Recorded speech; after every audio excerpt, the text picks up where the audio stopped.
নমস্কাৰ বন্ধুসকল, আজি এটা অতি গুৰুত্বপূৰ্ণ বিষয়ত আপোনালোকৰ লগত আলোচনা কৰিব খুজিছোঁ। আপোনালোকে দেখিছে যে নিজৰ প্ৰাপ্য অধিকাৰৰ বাবে সংগ্ৰাম কৰি চৰকাৰক নিজৰ চাকৰিটো নিয়মীয়াকৰণৰ বাবে দাবী জনাই নিজৰ চাকৰি হেৰুৱাবলগীয়া হৈছে পলিটেকনিকৰ এচাম শিক্ষিত যুৱক যুৱতীয়ে। হয়, যি সময়ত তেখেতলোকৰ চাকৰি পোৱা বয়স, যি সময়ত তেখেতলোক অতি মেধাসম্পন্ন, অতি শিক্ষিত, সেই সময়ত তেখেতলোকক পলিটেকনিকত চৰকাৰে নীতি নিয়মৰ মাজেদি চাকৰি দিছিল আৰু চাকৰি দিয়াৰ পিছত এতিয়া তেখেতলোকৰ চাকৰিটো নিয়মীয়াকৰণ হোৱা নাই আৰু নিয়মীয়াকৰণ হ'ব বাবে তেখেতলোকে দাবী জনাই আছে। আৰু দাবী জনোৱাৰ বাবে অসমৰ শিক্ষামন্ত্ৰী ডাঙৰীয়াই যিসকলে চৰকাৰক নিজৰ প্ৰাপ্য অধিকাৰ বিচাৰিলে তেখেতলোকক চাকৰিৰ পৰা বৰ্খাস্ত কৰিলে। ইয়াতকৈ দুখৰ নজিৰবিহীন ঘটনা আমি পূৰ্বতে দেখা নাই। চৰকাৰে যিধৰণে ফেচিষ্ট কায়দাৰে নিজৰ শাসনভাৰ চলাইছে, চৰকাৰক বিৰোধিতা কৰিলেই চৰকাৰৰ যিসমূহ আঁচনি, এই আঁচনিৰ পৰা বঞ্চিত কৰা হয়, চৰকাৰী পদৰ পৰা বৰ্খাস্ত কৰা হয়। এনেধৰণৰ নীতি আমি পূৰ্বতে দেখা নাছিলোঁ। এতিয়া আপোনালোকে দেখিছে যে অতি মেধাসম্পন্ন শিক্ষিত যুৱক যুৱতীসকলে, যাৰ পাৰ্চেণ্টেজ 80তকৈ বেছি আছিল, তেনেকুৱা মেধাসম্পন্ন যুৱক যুৱতীয়ে নিজৰ কৰ্মসংস্থাপনৰ বাবে পলিটেকনিকত চাকৰি কৰিছিল, তাকো চৰকাৰী নীতি নিয়মৰ মাজেদি তেখেতলোকে নিযুক্তি পাইছিল। আৰু নিযুক্তি পোৱাৰ পিছত তেখেতলোকৰ যিহেতু চাকৰিটো নিয়মীয়াকৰণ হোৱা নাই, গতিকে নিয়মীয়াকৰণৰ বাবে চৰকাৰক দাবী জনাইছে।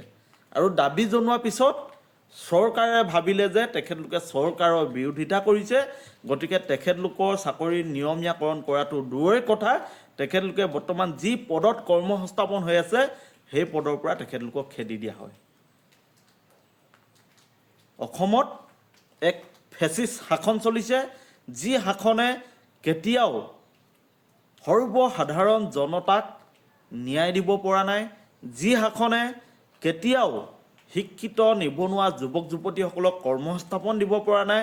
আৰু যিসকল যুৱক যুৱতীয়ে কৰ্মসংস্থাপিত হৈ আছে তেওঁলোককো বৰ্তমান কৰ্মসংস্থাপনৰ পৰা আঁতৰাই দিয়া হৈছে।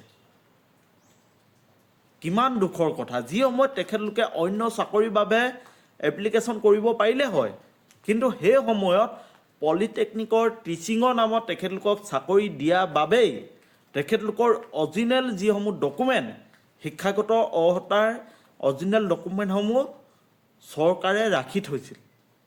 আৰু সেইবাবে তেখেতলোকে অন্য চাকৰিৰ বাবে আবেদন কৰিব পৰা নাছিল।